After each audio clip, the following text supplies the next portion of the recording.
Hi guys, I'm going to show you how to get to the BSD curriculum website that we're building out as a Google site, and I'll also show you where the curriculum template web pages can be found that you can make a copy of and put in your pacing guide for your curriculum.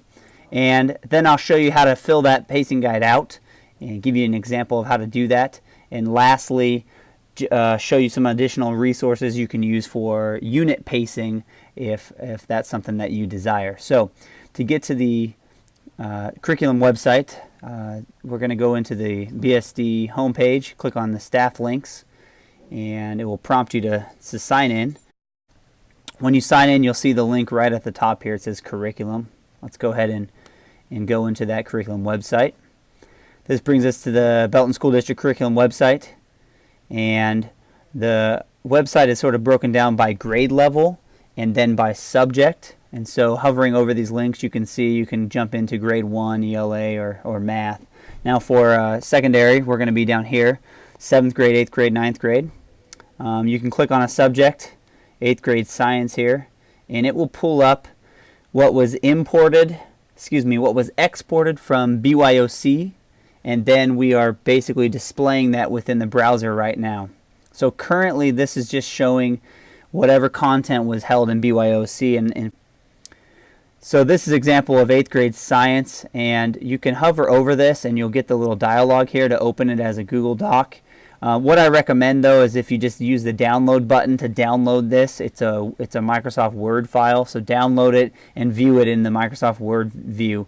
The reason why is sometimes when you scroll down here, this rendering is not working properly, and so you might miss some characters or whatnot. But if you're just looking for the overview, you can see that here on the first page, and that came out pretty good. So what we're looking to do though is to create our curriculum pacing guides using Google Docs, and the reason why, as you read about earlier, you know, the versatility, the collaborative features, we can make all the links active.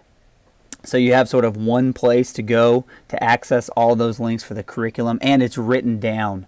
You know, we know that we're providing high quality instruction. And so what I'm going to show you, I'm going to go back to the home page, and this is the secondary curriculum pacing guide template. The link is also available in Canvas. You should already find that. And so what you're going to need to do for this assignment is to open that template up. I already got one opened here.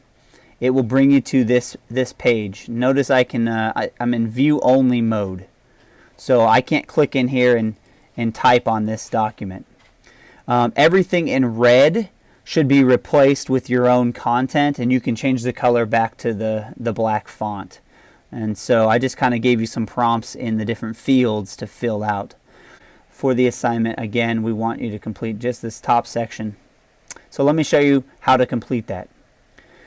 Once you've opened up the template in Google Drive, you're going to click File and then Make a Copy. It will ask you to rename this, and so we're going to go ahead and select everything before Pacing Guide and put in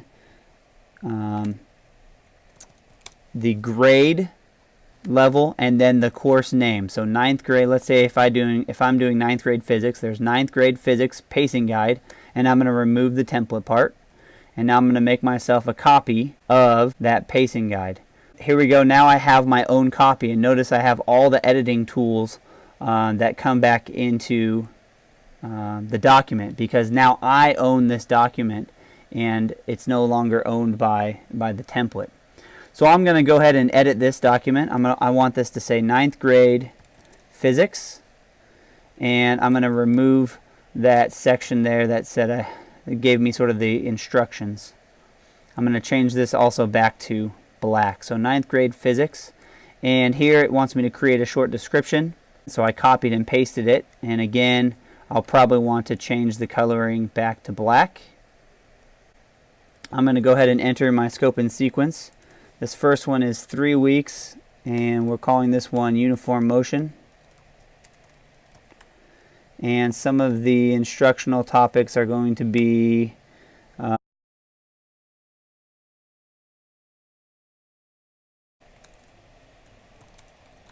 using graphs and charts charts, algebraic equations, and motion diagrams, and so on. So you get the point. You're going to fill this thing out and continue to fill that out with the scope and sequence. When you get to this last one, if you need more rows, you can just get into this last cell and hit tab, and it will insert a new row for you, and you can continue to fill that out. So that's the basics for the scope and sequence. Here I'm going to insert any enduring understandings, and these enduring understandings, again, I'm taking mine right off of the BYOC because it was entered there. If it's not there, or if the BYOC one needs to be updated or changed, this is a good time to change and update those. Notice I also changed the color from red to black. I will enter my name and my email address and change the color to black, and I've completed the scope and sequence part and the beginnings of this pacing guide. So notice I have this unit pacing guide that I'm actually going to give a few spaces here. This unit pacing guide right now is optional. This would go into, I would take this first unit, which in my case is called uniform motion, and it's broken down into 3 instructional topics. And so I would come down here into my unit pacing guide. I could rename that to uniform motion, and with those 3 instructional topics, I can fill those out here. This right now for this assignment is optional. I wanted to share it with you because it's something that you can use and build out. For the time being, and to complete this iBSD module, you are just expected to fill out the top portion of the pacing guide, which includes the course description, scope and sequence, enduring understandings, and then contact name and email. Once we have completed that, we want to make sure to share this out, and you'll do that by clicking the share button, and it has a new interface here. You can insert bmoser@bsd124.org, let me have edit rights, and then go ahead and send that or share that document to me. What I'm going to be doing is taking and compiling these pacing guides and going back to our website. We want to actually sort of replace the BYOC old content with our new pacing guides that include those links to all the instructional resources that you're using. So I hope this video makes clear what the BSD curriculum website will look like and how to access it.